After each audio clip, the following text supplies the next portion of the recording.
You are listening to KC Sports Network, proudly presented by Emprise Bank, your partner in possible. It's 21 questions presented by our friends at Macadoodles, and here to help me talk about Macadoodles is my good friend Craig Stout. How about that for an intro, Craig? I think that's an excellent intro. I love being associated with Macadoodles at every turn because they are my very favorite liquor store.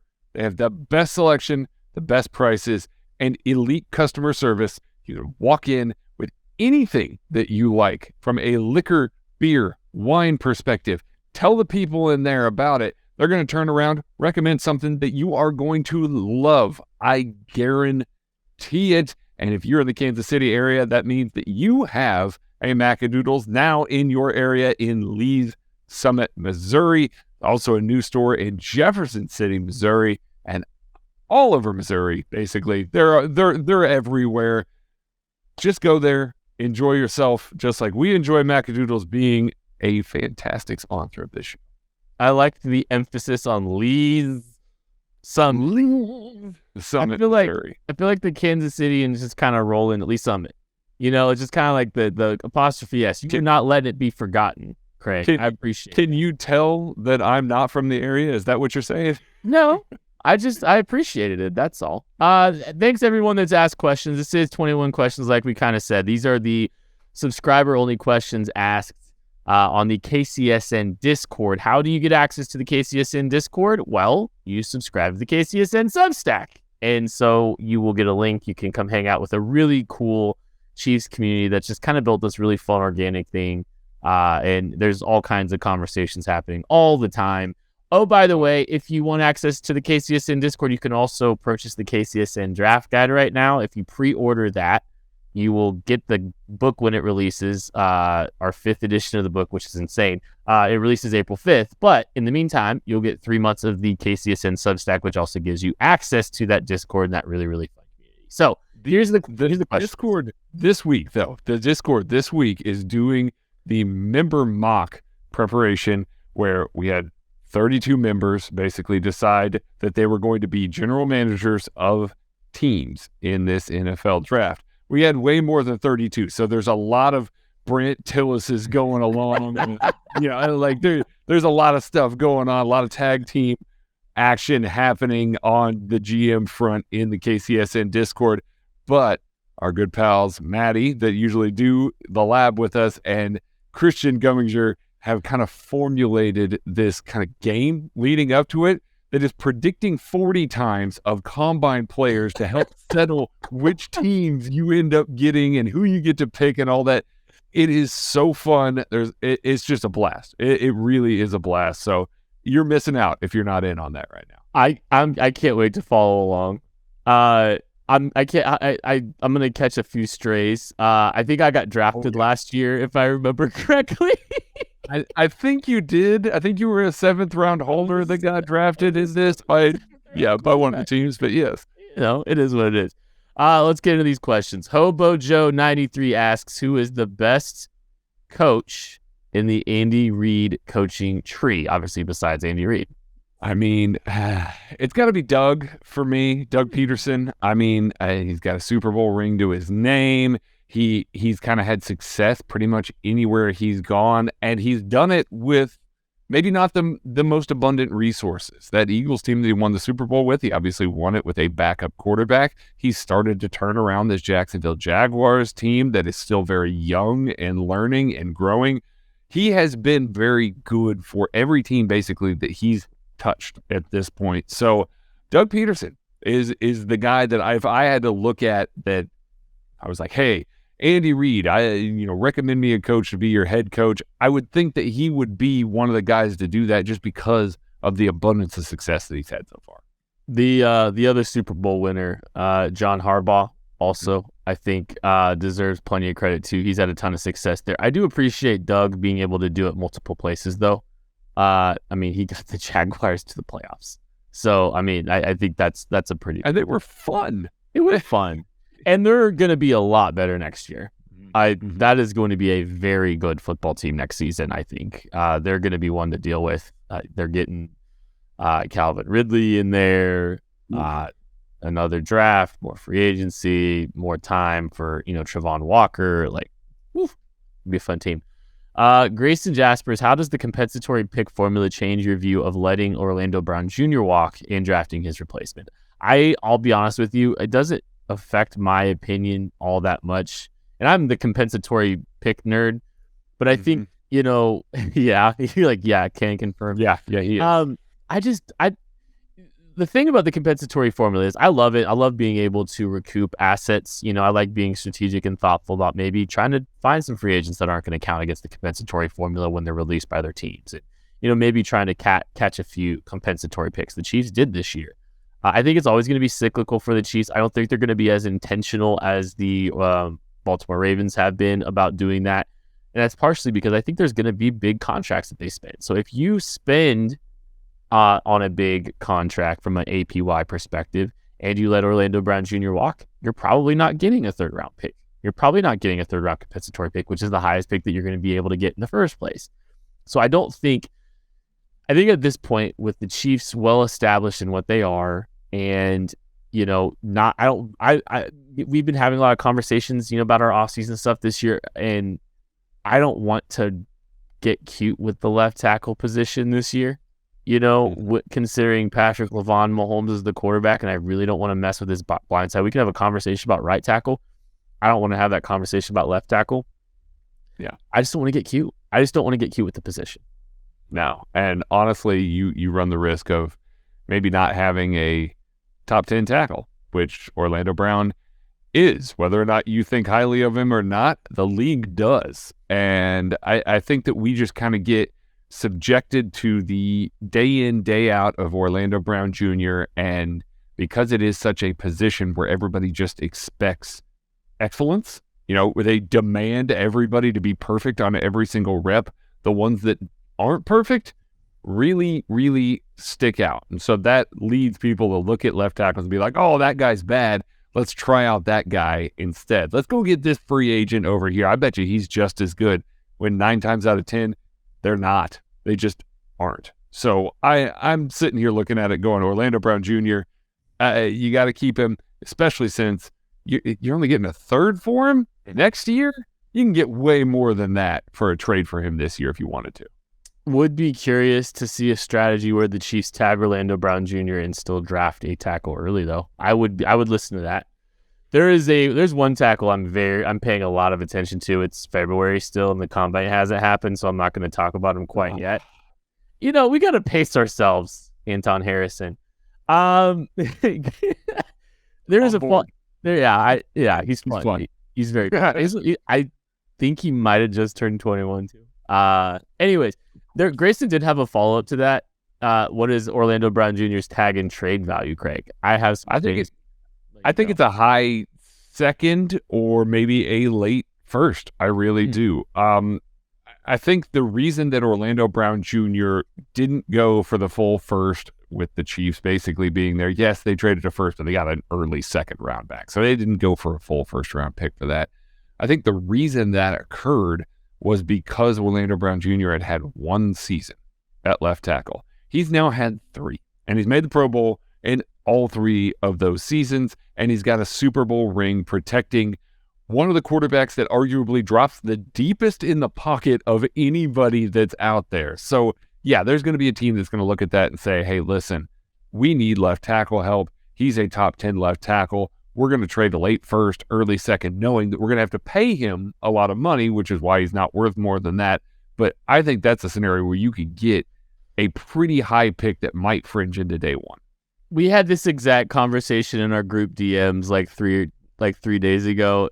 And my only counterpoint, actually, I think Grayson made the same point, is I don't think the value is going to be quite as high as what the Chiefs surrendered. I think the Chiefs were stuck in a corner, first off, when they made the move. It was the last tackle available. They literally were turning a guy that had more experience at right tackle into a left tackle to make it work. But also, he was practically free his first season. I mean, he was still on his rookie contract, and then they put him on the franchise tag the year after, so they secured him for 2 years, right? So that's the only thing with all this is just, I don't know, like the team that would acquire him now doesn't have this buffer period of, you don't have to pay him. You don't have to commit to him long term. You have to commit to him right from Jump Street and start paying him a lot of money immediately. That's where I think the compensation, it doesn't seem like the tag and trade happens very often because it feels like there's probably not a lot of teams that get the trade compensation that they're hoping for whenever these kind of situations arise too. So I don't think the Chiefs would be able to get as much as some people are thinking. I'm pleasantly surprised if they were able to do that. Zach Silverlining, Meta McGorkin. I love his names every single week. With Greg Lewis likely leaving, who would you like to be brought in for the running backs coach? Well, I mean, we have the Pep Hamilton conversation already. Like, I think what's probably going to happen, not saying it's going to happen, but like I think Pep Hamilton's a potentially great outside influence on this offense, and the reshuffling of a Joe Blameyer, of a David Girardi, and Pep Hamilton involved in some capacity. However that all would shake out, sign me up. Like I'm totally cool. I'm not saying completely ignore the position assignments, but I think there's a lot of cross training that's been happening recently within these groups and all that kind of stuff. But I love the idea of getting an outside influence like Pep Hamilton involved if they do that. Yeah, and I mean, it's one of those that you look at a guy, David Girardi's been kind of a name associated with the Chiefs for a quarterback's coach. If you bring in Pep Hamilton and you make him your quarterback's coach, I mean, cross-training David Girardi as a running backs coach makes some sense. I mean, there's lots of guys that Andy Reid does that with. We saw that Greg Lewis was the Chiefs wide receiver coach, moves to running backs coach. I think that it's more likely that we see maybe one of those guys get moved around a little bit, and we see maybe an assistant like Dan Williams is an offensive assistant for the Chiefs. He helps out with quarterbacks and tight ends. Maybe he gets a promotion into like the David Girardi role was this year, where I think he's pass game analyst and assistant quarterbacks. Maybe you just make him an assistant quarterbacks, move Girardi into the running back room, try and just kind of diversify a little bit and get some of those guys moving through the pipe. I know that the Chiefs have not had some of that flexibility to move guys through and around things lately. I think they're going to take full advantage of it right now, though. Sign Juju now asks, assume Orlando is extended, would you consider using the tag on any other players? I would not. I know side Juju now. I think there's probably someone that you would consider potentially placing the franchise tag on. I don't know if the Chiefs really have a blue chip guy that's worth doing that to this offseason outside of Orlando Brown. And I'm not even necessarily sure I feel like Orlando Brown's the blue chip. He's just a guy they have to have and don't really have a choice. Juju, I think you have choices. I don't know if I think he is worth the franchise tag contract. I have concerns about his ability to be available. He was gutting through that knee injury this season. He's had some injury issues in the past. And he's a good player. I think he's a solid wide receiver too. I don't think he's a wide receiver one. So I have a lot of pause about giving a lot of money to Juju, and that can probably tell you how I feel about whether or not the Chiefs should extend him and where the line is for me. Mine is Colin Saunders, because that man deserves a touchdown, and no, we're just going to keep banging this drum. $17.3 million is well worth every bit of it for a Colin Saunders touchdown. No, it's not. Can't kind of hit on everything there. I really think that it's just Orlando Brown Jr. that you would need to look at from that perspective. A lot of guys in that 2019 draft that, have not really shaken out the way that the Chiefs have wanted. And so I don't think that they're going to try and extend a franchise tag to any one of them.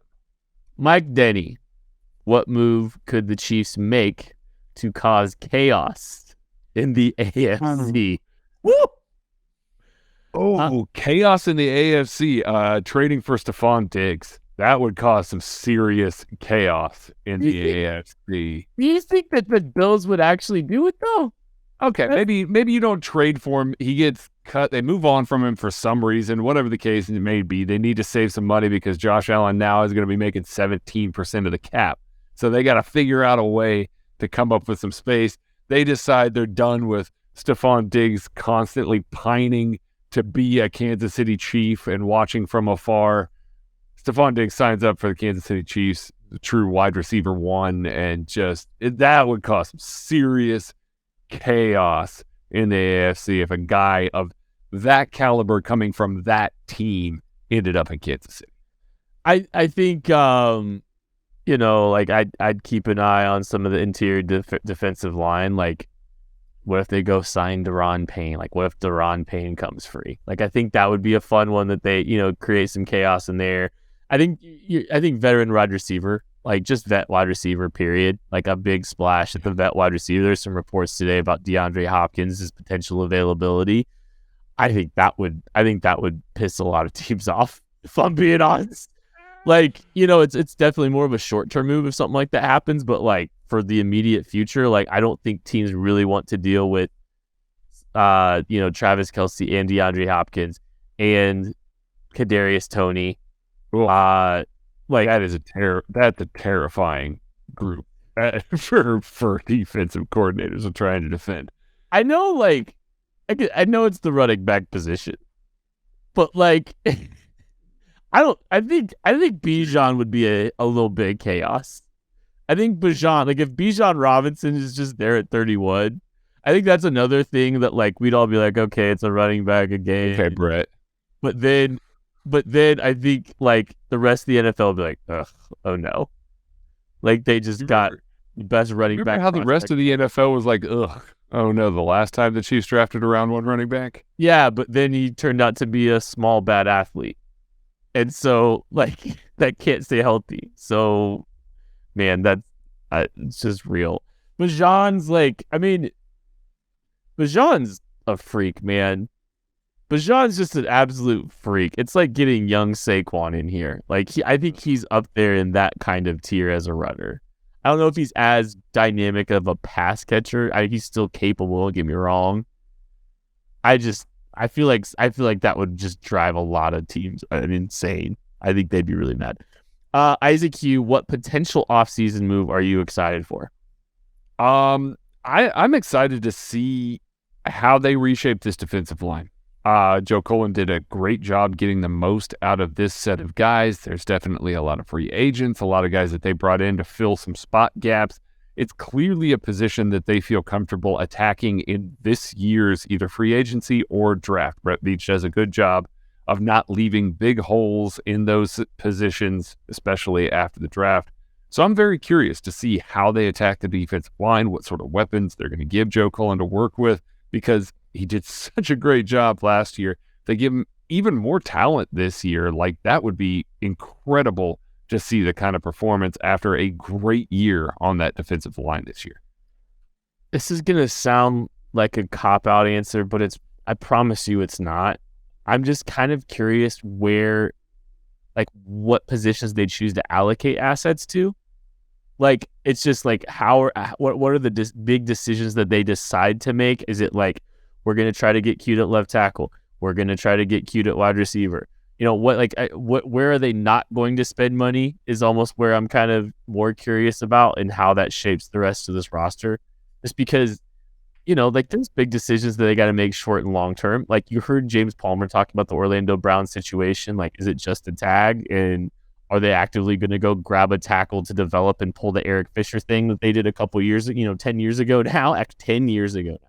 That's crazy. But, move their first pick to right tackle for a year, then move them over to the left side after that. Like, I think I'm just excited to see the big picture perspective of what this means moving forward more than anything. So I know that sounds kind of cop out, but like my head is so completely wrapped into this right now. It's insane.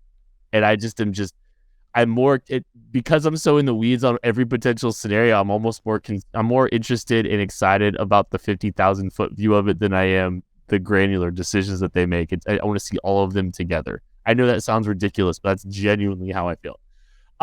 Zach Silverline Metamagorkin also asks, who will give us a mid-second round pick or better for Orlando Brown Jr.? I have a couple, like, there might be that might make sense, and it sounds crazy. I could see the Jets doing it because Mekhi Becton's so inconsistent. No. The The Titans hold pick 41. They just released Taylor Lewan. They liked Isaiah Wilson, so maybe they'll like Orlando Brown. New York Jets at 43, like I said. Honestly, like maybe New England at 46, but that doesn't seem like a New England move. You know, like that doesn't seem like a team I would actually be willing to do that. Outside of that, I mean, I don't think a team's egregiously situated at the tackle spot and wants to, aggressively address it outside of a couple teams like that, if I'm being honest. Like New Orleans traded for Trevor Penning last year. Carolina drafted a tackle the year before. Cleveland, I don't know, man. Like I think it's kind of weird. It's like I think a team would be willing to pay Orlando Brown Jr. I don't think it'll be interesting to see what kind of leverage that they really have, right, in these negotiations. Because like I think you can look at teams that like they're not going to trade for him, but if you hit the free agent market, maybe they would, kind of thing. Yeah, I mean it just takes one. I mean, we talked about the Chiefs and how they were kind of stuck with what they had in the year that they traded for Orlando Brown Jr. They tried to acquire Trent Williams. Obviously, it didn't work out. Then they turn around. They go and make a trade for Orlando Brown Jr. So sometimes those sorts of things crop up. I'm waiting to see what the combine brings, because you get all of our rumors from there. If somebody's searching around a tackle, you'd find out there, even though I think the Chiefs are keeping. Leighton Y44, if you had to pick one KCSN member besides yourself to read out a draft pick live in Kansas City this year, who would you pick and why? I have my answer. I have my answer too, and I have a feeling I know what your answer is going to be, but I think so too. I'm picking Tucker D. Franklin because that man, the fit that he is going to wear to the podium is going to be elite. Absolutely elite. My man walked into the Blue Wire studios just wearing a normal clothes, not really, looking to try and have the fit of the night by any means. And every time the camera cut to him, he just got to be more and more of a vibe that night until finally is just him, sunglasses, beverage, lean back, just absolutely chilling. I would expect that kind of energy from Tucker Franklin if he was reading it. Craig, who do you think I'm about to say? Me, because I'm going to butcher the name. That is 100% right. That is exactly... Yep. That's exactly where I was going to go with that. Yeah, it would be accurate, too. Yeah. I would 100% butcher the name. It's Steve Smythe. Craig, that's Steve Smith. Oh, sorry. Will Anders on. Huh? I mean, it wouldn't even have to have been a complicated name. Like, that's the best part of it. Joel Penfield, our guy, which Day 3 Shrine Bowl player would you be most excited to see the Chiefs take, similar to the Chiefs getting Pacheco? I'll let you go first here, Kent, because I got my guy. Ooh, go first. I'm still picking between a couple. Okay. I'm going to go to Demario Douglas, wide receiver out of Liberty. He was my guy while we were there. Like, I really loved what we saw out of him. He jumps off of the field. His agility and explosion are just different. Like, he creates immediate separation. He's really good in and out of his routes. He's just so fluid. He just moves so differently than everybody else did at the wide receiver position out there. Maybe outside of Zay Flowers, who is a round one pick. Like that, he was on par as far as the agility and getting out of breaks and everything like that. Problem is, he's 5'7.5", 175 pounds. He is a very small receiver. He is going to be a guy that you're not going to line up and he's going to play, 100% of the snaps by any means, but he's going to be used in kind of a gadgety role. I know that they've got Kadarius Toney for that, but he's a player that isn't always healthy. Simultaneously, Demario Douglas is an excellent punt and kick returner. He is a super, really, really good punt returner. And if you're trying to protect Kadarius Toney from getting injured, being a bigger part of the offense, give me Demario Douglas Day 3 put him on the field because he's going to be able to create and he's going to get him the ball and he's going to be able to work in punt returns as well. I loved watching him at the Shrine. Couple. So one of my favorite interviews, if not my favorite interview, was Jose Ramirez, the edge rusher out of Eastern Michigan. He's a little bit undersized, but I think I think he carries it well, and he looks more dense and squatty. But he's got a variety of pass rush moves. He's got a great motor, and his story is phenomenal. Kind of similar how, Isaiah Pacheco was so endearing to this fan base. I think if you got to know Jose Ramirez's story a little bit more, I think you'd probably be endeared to him as well. Tackle depth, I would also be interested in like a Connor Galvin. I think he might have been one of the best tackles there at the East-West Shrine Bowl. I think he's a guy that's probably going to wind up going in day 3. So another guy, maybe like a Carter Warren too. Offensive tackle out of Pittsburgh, just getting some offensive line depth there from someone at the Shrine Bowl. Derek, you didn't pick a quarterback, your guy that you bonded with so much. I'm a little surprised. I figured you would be more excited if the Chiefs added him. Chase Bryce from App State. We had so much fun with Chase Bryce. Like, he was about to do a podcast with us. Like, we were about to just he said he would join KCSN to do a podcast. Yes. Thrill the chase with Chase Bryce. Like, that was happening. Like, we were on the verge of it's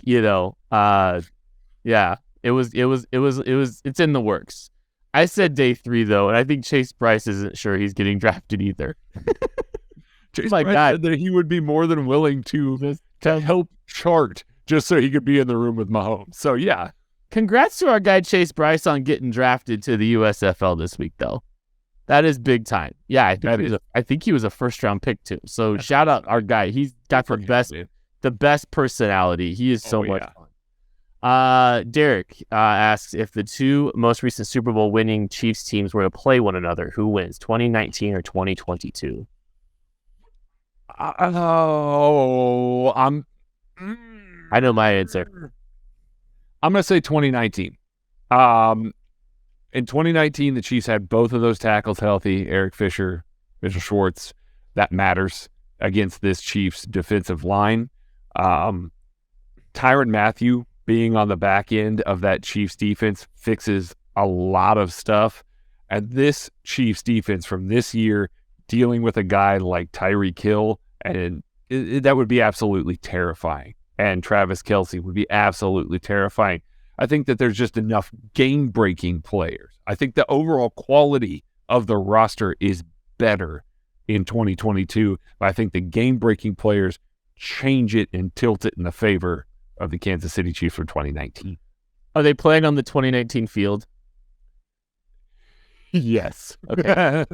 It's the 2022 Chiefs. I think that interior offensive line for 2019 has fits with Chris Jones, creating some of that interior pressure. I think he can wreck the game similar to the way Nick Bosa wrecked the game for the Chiefs in 2019 that we're just hanging on. But I think the big deciding factor, like all this, we can talk about both rosters and all this stuff, a more refined, advanced Patrick LaVon Mahomes slices and dices that 2020 or that 2019 defense. I know he doesn't have Tyreek Hill at his disposal, but he's got plenty of pass catchers. Now, the ankle, I mean, there's that question too, though. I'm just kind of assuming general health here. Yeah, because if we start getting into that, give me the 2022 Chiefs. Duncan England, what would be the surprise position the Chiefs might take a swing on in the first 2 rounds of the draft? Woo! Ooh, surprise position in the first 2 rounds of the draft. Is swing tackle a surprise position? I mean, I don't think that it really is at this point, is it? I don't think tackle's a surprise. I think the thing is, I think you could make a case for you could make her a case for tackle, receiver, edge, defensive tackle if the value falls. Safety. Yeah. Tight end. If you tell me that they love a tight end and there's one there at 31 or the run on tight ends hasn't happened, wouldn't be stunned in the slightest. So I wouldn't either. It's tough to find a surprise position in that regard then. Interior offensive. That's what I was getting ready to say. like Because I don't know how much of a surprise that would be. We are hearing plenty about Joe Thuney's contract over the past 3 or 4 days. There is tons of information coming out about that. That's coming from somewhere. So I don't think that Joe Thuney's going anywhere this season. Don't get me wrong, but if you told me that they were drafting a guy that they really like to play left guard, yeah, I get it. I totally understand it, especially if you're going to move on from him, pay Orlando Brown Jr., then you're only realistically having a big cap hit for one guy on the offensive line next year. It would make some sense to me if interior offensive line was a pick, especially if a guy falls. One thing I'm kind of going to study a little bit, I think, too, is I'm almost more curious about who's a free agent in 2024, for this team, because I think the Chiefs could field a relatively decent roster today, outside of defensive tackle, right? It'd be Danny Shelton and Chris Jones. But I just wonder if this is a draft where, you try to draft a year early. It's almost like I wonder if you're drafting 2 years early with the flexibility to get rid of some people next year too. Linebacker. Yeah. Interior offensive line. Some of the even if they don't move on next year from Joe Thuney and I just think there's everything's potentially on the table. Just everything's on the table. And I think that's what I was kind of talking about earlier, is the roster construction of this team is so fascinating to me. That's what the decisions that they're making for this year, for what they're looking to do to kind of continue to reestablish this new core and all that stuff. It's fun. I'm very much down the rabbit hole with all of this, if you couldn't tell. Zach Seminarax, what is your favorite receipt you've kept from this season?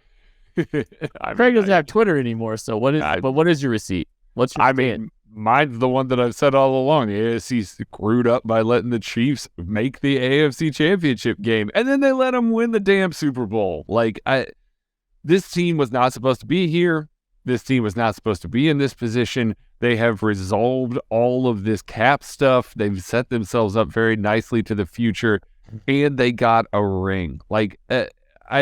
That's the one that I've been hanging on all year long. Doesn't really matter what anybody else has said or done or anything like that. I just kind of don't let this team build confidence. They're not wanting to talk dynasty right now, but this is exactly how a dynasty starts. You win in a rebuilding year. So, not starts, but really keeps going, continues. So this is scary for everybody else. I wrote in August that Patrick Mahomes would win the MVP, and he did. Yeah. I'll take that. I just had a good feeling. I think the narrative had swung enough. It'd been a long enough time, and he was going to ball out, and he did. He was awesome. Corey Peter, if you could have a docuseries made of a position other than quarterback, what position would you choose, and which Chiefs player would you choose to be in it? Kelsey is the obvious answer. Pick someone else. Is what he says. Chris Jones, defensive tackle. That's what I'm doing. Chris is just going to be fun. That's just going to be so fun to sit and watch him talk and interact and have fun. Plus, there's a lot of really big defensive tackle personalities, and I just think that you could get enough guys together. It's not like quarterback where, like this one here with Mahomes and Kirk Cousins and Marcus Mariota and all of that. I'm sure it'll be good. I'm sure it'll be fine. But there's going to be defensive tackles that are beating down the door to try and get in a docuseries so that they can show their personalities. And there's going to be an arsenal of guys that'll just be fun to listen to. I think a sneaky fun story would actually be centers. It's Creed Humphrey, it's Jason Kelsey. You know what I'm saying? I know, it's kind of it's Travis adjacent, a little bit. Corey Linsley. There's some interesting, offensive. Ryan Jensen's an interesting interior, center. Mitch Morse is hilarious. I mean, he is. You know what I'm saying? I could actually see that being a really interesting. Move Quinn Miners to center. Just, I don't know. I think that would be a fun one. Fish, just regarding specific prospects, would you prefer to take a swing on upside or pick a high floor prospect in round one? You want me to go for it, buddy? Okay. Yeah. Again, this ties back to how this whole offseason goes. I think I would like if they're going defensive line, I want them to swing on a high ceiling guy. Like we've talked a little bit about, like I think Daniel Jeremiah has Nolan Smith going to the Chiefs in round 1. That's a high, that's a kind of a swing on a guy with some injury issues that probably isn't there if he, if he doesn't have the injury issues. So I think I'd be more interested in taking a swing if it's a defensive lineman or, a defensive end, especially because we all know, like, you're probably swinging on a high athletic profile, which is always very, very important when you are looking at pass rushers. The Chiefs have a lot of high floor guys, and I like that they built around that. Like last year was a super high floor draft, and it paid off in such a big way. You have bigger risk typically when you are looking high upside. Because you nail a high floor draft like that, give me all the high upside guys now. Try and find more blue chip players and know that you can lean on what you've done. If it doesn't work out this year, turn around, look for high floor prospects again. I would kind of alternate maybe every other year until I started hitting on more of those high ceiling prospects, as well as having all these high floor. Like Brett Veach has done a good job of kind of balancing that. I wouldn't mind if he just decided that this year I'm going to throw it all the way over into high ceiling and really gamble, because we're playing with house money a little bit. Ross Sawyer, if you could be photograph posterizing any person in the world, who would it be, and why would it be Eli Apple? I mean, it wouldn't be Eli Apple. It'd be Ken Swanson, because I think that's Maddie's answer. It is. I just kind of let Maddie have it.